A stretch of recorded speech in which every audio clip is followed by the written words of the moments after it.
You wanna know who I am? Folks call me the Bone Man. Ain't my real name, but it's the one that's stuck.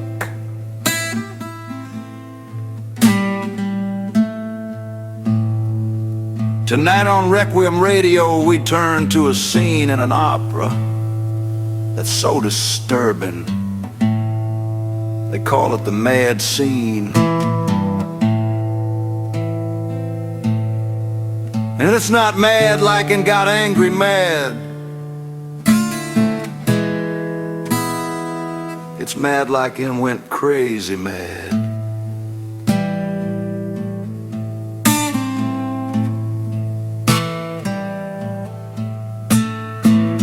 And in this scene there's a young dedicated soprano who might just be a little too dedicated.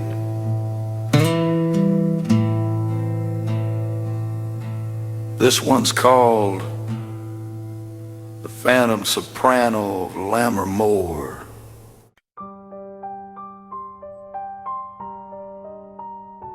A promising young soprano named Julia arrived at the Rossini Conservatory in San Marino to study bel canto opera. She was shy, diligent, and obsessed with one aria above all others, the mad scene from Lucia di Lammermoor. She practiced it daily. Teachers praised her tone but warned her not to overdo it. You mustn't live inside Lucia, they said. She'll take you with her. Julia would smile politely and return to the empty recital hall at night, after curfew, to sing. The ones who saw her rehearse claimed the most disturbing thing about her was that she always smiled during the mad scene. Knife in her hand, blood dripping all over her white dress and veil, always smiling. It was there, in that hall, that the first incident occurred. A night janitor named Mario was the first to report it. He claimed he heard a voice so beautiful that it froze him in place. The voice was singing Il Dolce Suono at nearly 2 a.m., but when he opened the hall's heavy doors, it was empty. The lights were off. The air was cold, but the next morning a pale red stain was discovered on the stone beneath the orchestra pit. They blamed it on a broken water pipe and rusty sediment, but it was thick, coppery, and warm. Julia's obsession grew. She began sewing her own 19th century costume. She practiced with a real knife and a bloodied veil and sang in a Scottish accent. At first, her teachers were amused. Method acting, one said. But Julia's eyes no longer looked like her own. Then, during her midterm performance of the mad scene, the lights flickered. Students reported feeling suddenly cold, and there was a low humming that filled the room. They could hear harmony that no one was singing. And then, Julia levitated, smiling. It was just a few inches, but just high enough to terrify the voice coach. He ran from the auditorium screaming, "She is not alone!" After that, they said Julia had suffered a mental break. She wandered out into the old garden that night wearing her bloody veil and nightgown, and she sang to the statues until dawn. Then one night she vanished. To this day, students who rehearse Lucia di Lammermoor report strange occurrences. Sometimes they hear a phantom piano with no one at the keys. Other times they hear a woman's voice weeping softly in the rafters. Many report seeing drops of blood appearing on the stage floor after particularly intense rehearsals.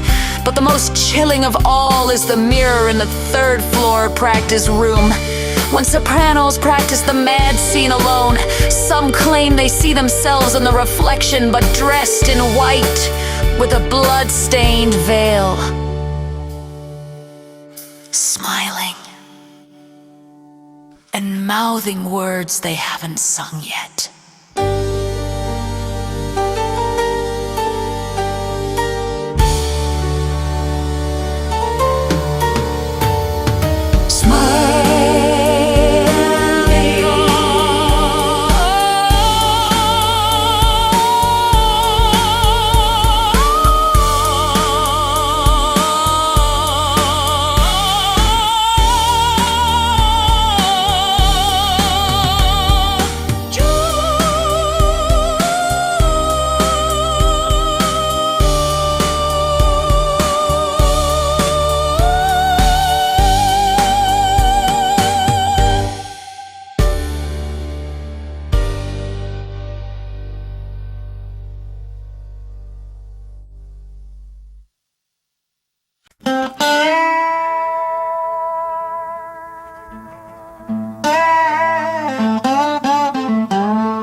You've been listening to Requiem Radio,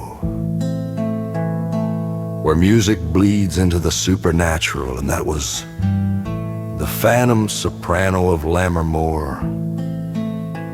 Julia might have gone mad on stage, but off stage, perhaps she simply found a new voice to wear. So be careful. Some areas are not just music. They're invitations to a closed performance. And if you hear a soprano singing in an empty hall, don't applaud. Run. Ain't gonna be no more tonight. Y'all rest easy. And don't let the dark drive you home.